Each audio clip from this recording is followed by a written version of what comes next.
বাড়িতেই একদম পারফেক্ট খেজুর গুড়ের ও দুধের খিরসা দিয়ে পাটিসাপটা পিঠা কি করে তৈরি করবেন দেখে নিন। পিঠাগুলো তৈরি করা যেমন সহজ, তেমনই কয়েকটি মাত্র উপকরণ দিয়েই খুব চটজলদি পিঠাগুলো তৈরি করতে পারবে। ভেতরটা যেমন সফট হবে, ওপরটাও তেমনই, একদমই শক্ত হবে না। তবে চলুন রেসিপিটি দেখে নিই। এই জন্য একটি বোলের মধ্যে নিয়ে নিচ্ছি 1 কাপ চালের গুঁড়া।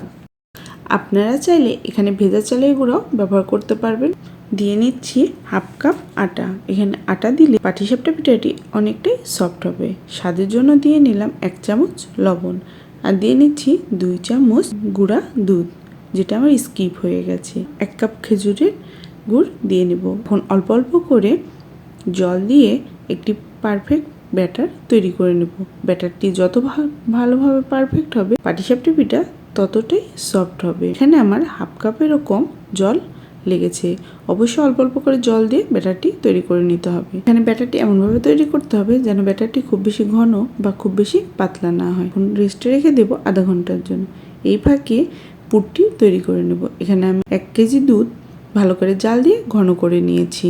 এখন এখানে যোগ করব 1/2 কাপ চিনি। চিনিটা আপনারা আপনাদের পছন্দ অনুযায়ী কম বেশি করে নিতে পারেন। মিষ্টি কতটা পছন্দ করবেন তার উপরে নির্ভর করে 1/3 কাপ ময়দা।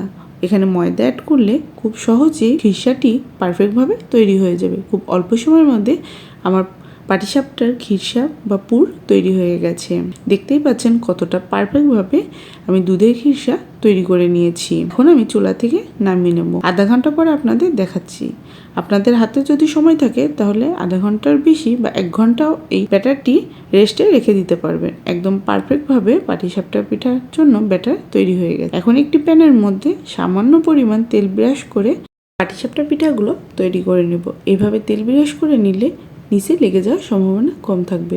একটি চামচের সাহায্যে অল্প পরিমাণ ব্যাটার দিয়ে হালকা নাড়িয়ে নিলেই একটি পারফেক্ট শিট তৈরি হয়ে যাচ্ছে। এর মধ্যে দিয়ে নিচ্ছি আগে থেকে তৈরি করে রাখা খিরসা।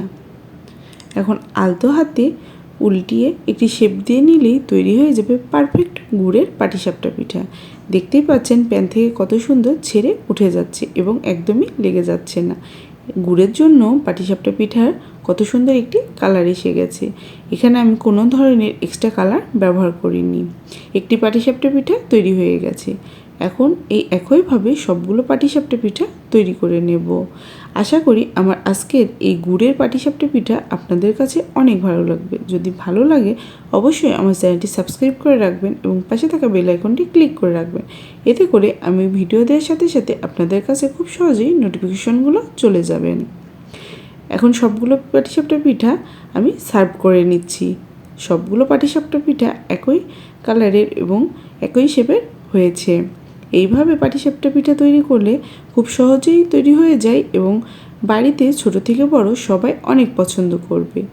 একটি পাটিসাপটা পিঠা আপনাদের ভেঙে দেখাচ্ছি। কতটা সফট আশা করি আপনারা দেখেই বুঝতে পারবেন।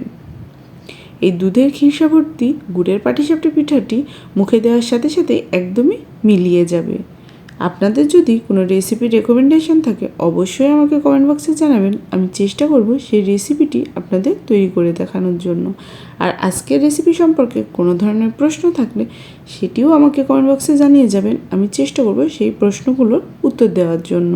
আশা করি এই গুড়ের পাটিসাপটা পিঠা একবার হলেও বাড়িতে তৈরি করবেন এবং আমাকে কমেন্ট বক্সে জানিয়ে যাবেন আপনাদের পাটিসাপটা পিঠাগুলো কেমন তৈরি হয়েছে। আজকে এই পর্যন্তই। নতুন একটি রেসিপি নিয়ে হাজির হয়ে যাব। ততক্ষণ পর্যন্ত সবাই সুস্থ থাকবেন, ভালো থাকবেন। ধন্যবাদ সবাইকে।